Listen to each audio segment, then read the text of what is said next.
para sa mga tao. Next slide please. Nauso yung green screen, diba? Diba, ang ganda-ganda ng background mo, no? Okay. Next slide please. Okay. So, when we continued our arts online, by the time you went to arts online, okay, naging madali yung shift namin. Kasi we started 6 years ago eh. So this time, it was a matter of using the streaming technologies.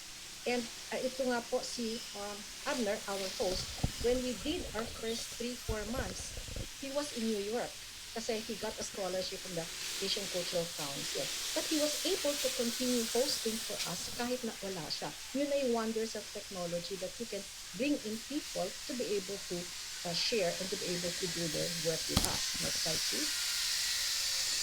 Okay? Okay, so National Artist is one of our first guests. No?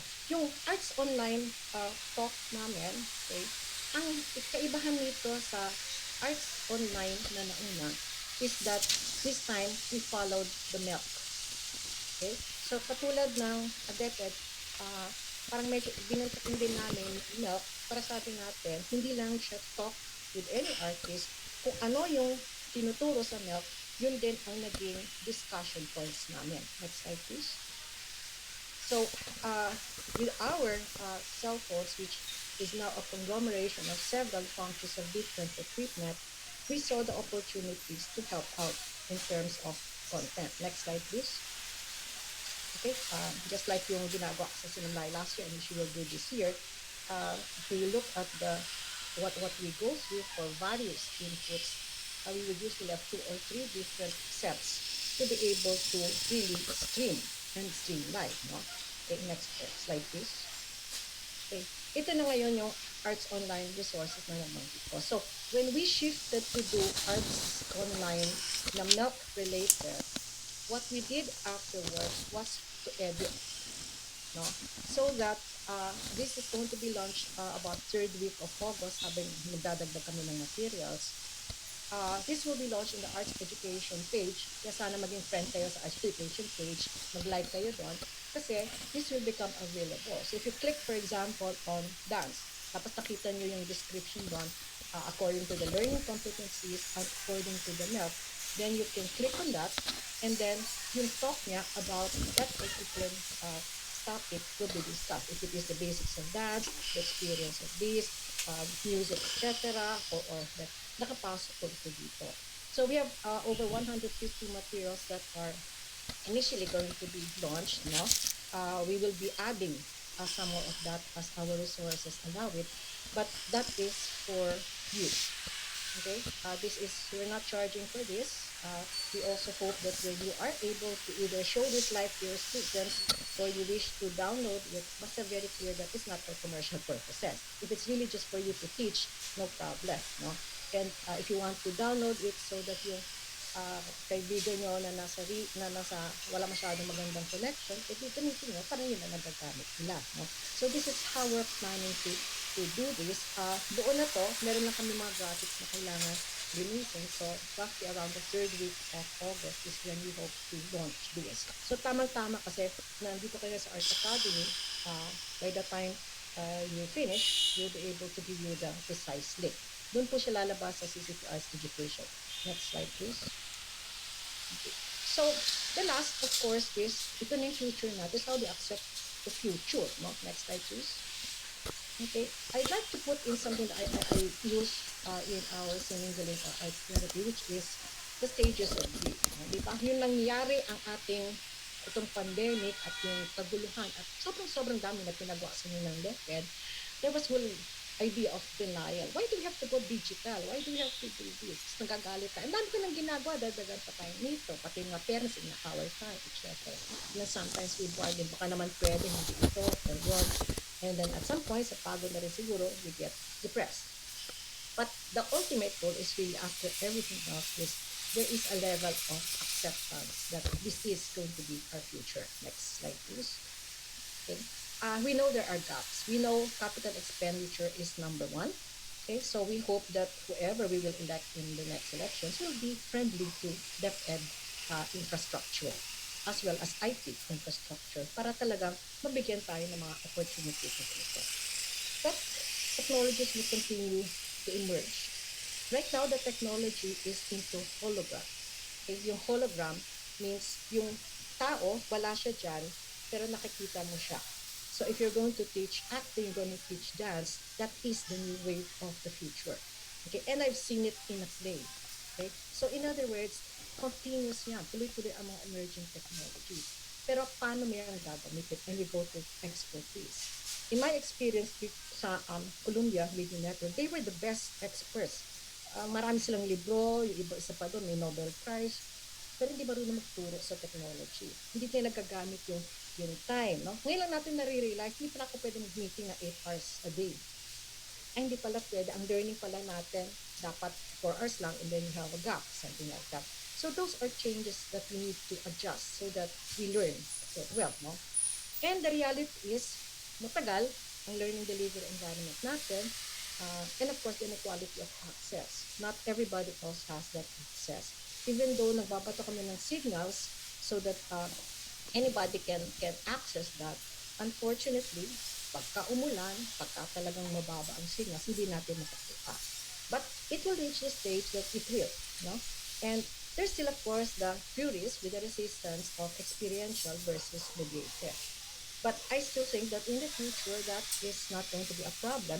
There are things that you can teach, Mommy? and there are things that you cannot teach. So definitely, we just have to segregate what can be taught and find other ways to allow yung mga experiential opportunities. Next slide, please. So, in mainstreaming the technology and the online resources, malaking bagay na the education system's direction is moving towards the use of technology. No? Mabagal, pero naandun siya kasi necessary. Technology is ubiquitous. Okay? Using mobiles and laptops, it is present.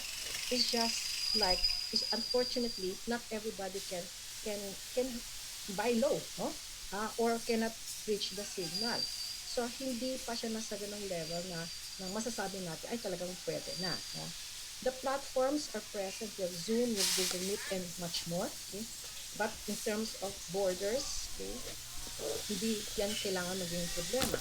And I'm not just talking Manila to the regions. I would like someday that we will be able to get experts from the regions to be the ones to be able to feedback to anybody. Kasi halimbawa magsasalita tayo about Tausug culture, dapat taga-Tausug yung magkukwento. No? And we've attempted some of those in the past. Problema pa rin namin yung signal. No? But eventually, that will be a way for us to get to school. Finally, we have to remember that our learners are the ML generation. Mobile Legends, diba? Doon na sila nakatuto. So in other words, the computer or the printer by themselves may not be the real problem. But then, it is the generation that will really need this. Kasi may nasa goal siya, no? ng ating mga tawag nito, ng ating mga curriculum is towards getting them more attuned with that future. Next slide, please. So yun. So accepting this future and moving towards it, and CCP being able to, at least for this time, moving towards that direction. Kalahati pa lang po ang aming nade-develop, and from that, ilan pa lang po yung available sa inyo. The encyclopedia, the digital encyclopedia is one. Okay, but many more. Meron din kaming on demand. Let's say there are certain plays that you want to watch. We are slowly going to make that available. That's the whole purpose of what we have in here.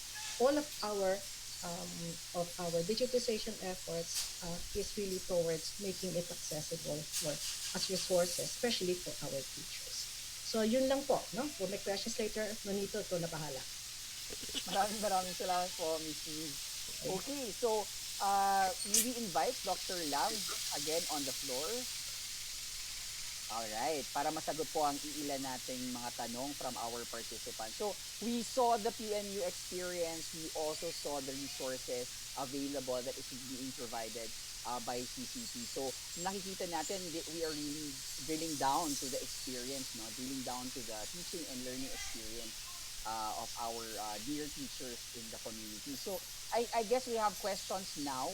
The very first question that we have comes from Aristeo Butial, and this is addressed to Dr. Love.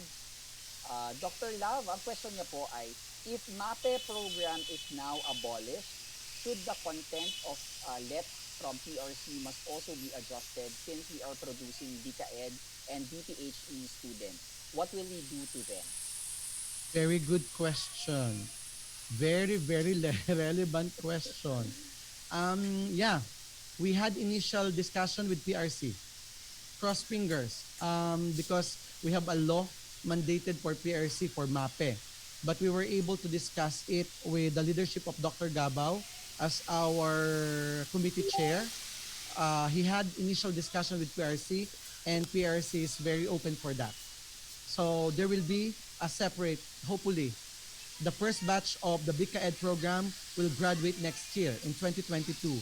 Hopefully in 2023, we have separate specialization programs for the LEP intended for PN Health, Music and Arts. Oh, okay. Pero Dr. Love, kailan po ba talaga mawawala yung MAPE? Kasi you mentioned a while ago na wala Because nang... oh yeah, yes, thank you, Nani. Because we have provisions in the PSG for transitory provisions. So institutions of higher learning were provided 3 years to adjust to the condition. So eventually after this, so lahat na ngayon ng adapters ng HEIs are no longer offering MAPE anymore. Okay, It's so all DKED and DPED. so meaning to say in 3 years time, everybody will be able to transition into BICAED from MAPE. That's what Yeah, you're saying. yeah. In relation to that, it's also a very good point. What will the changes in the LET license imply for the teachers? Ang sinasabi namin Ayun. ay, yeah, ang sinasabi namin, magkakaroon ng provisions na yung pang mga graduate ng MAPE will take the MAPE, and then those graduate for 2023 will take the BICAED, no? So magkakaroon ng ganung provision. Okay, great. Ayun pala. So, magkakaroon pala ng smooth transition tayo. So, hindi tayo But mabibigla. it's a discussion, ano? Maraming mga legal considerations kasing tinitingnan, but we're pushing on that because there will be a gap kasi what the PSG and PRC should focus on a PSG based program. Ibig sabihin, kung ano ang nasa PSG, mag-a-adjust sila dapat. Oh, okay. So they have to adjust. Okay, there's one last question for you, Dr. Love. Nais ko po sanang malaman, interesado po ako sa list for MAPE teachers. Paano ho makapasok po dito? I guess this is also for everyone, no? Yeah. Parang by region kasi, no, ang DepEd kasi ang responsibility sa ng LISCOP na agreement namin with DepEd, sa kanila ang pag-select. Hindi ko alam kung paano na cascade, but may cohort na eh. May ready na silang ibibigay na 50. Kaya hindi ko alam kung 50 lang yung cohort na ibibigay sa amin for the MAPE group. Kaya ang target ko for next year, next batch ay itong nasa sa SPA naman, mga special program, particular in the arts. So siguro you need to check your region, you need to check your kasi nasa kanila. Sila ang magpo-provide ng cohort sa amin, and then saka pa lang namin sila isasala for the admission policy. All right. Okay. So I hope your questions are answered by Dr. Love. To Miss Eve naman po, Miss Eve, for the online resource, can these also be uploaded in YouTube and other social media platforms for teaching purposes, provided we give proper credit to CCP? Galing po yan kay Miss Jean B. Actually, event will go, right now it will be loaded in the CCP Arts Education page, but eventually that will also move to the CCP YouTube channel. No? Inuna lang namin dito ngayon sa CCP Arts Education channel kasi kayo yung una makikinabang dito. No? And the second is we want to make it as flexible. There was a question a while ago. I think I read through here, like, mahirap daw kasi kumuha ng licenses and permissions. So, kung niload namin dito ay copyright free, except if you're going to use it for commercial purposes. No?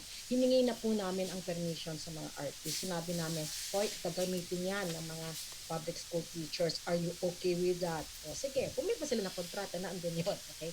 Because objective of this nga is so that you guys can use it. It's all you have to do is log in, click, and you can use that. Ngayon, kung halimbawa, bigla nyong gumawa kayo ng, binenta nyo yan or something, di tayo magkakaproblema. But if it's just for use for teaching the arts, it's copyright free. You don't have to go to to comments, no, for that. Wow, copyright free. Talaga namang accessible na For accessible for teachers, everyone. for teaching purposes. For teaching purposes, yes. Baka Pero, mas nila pwede pwede.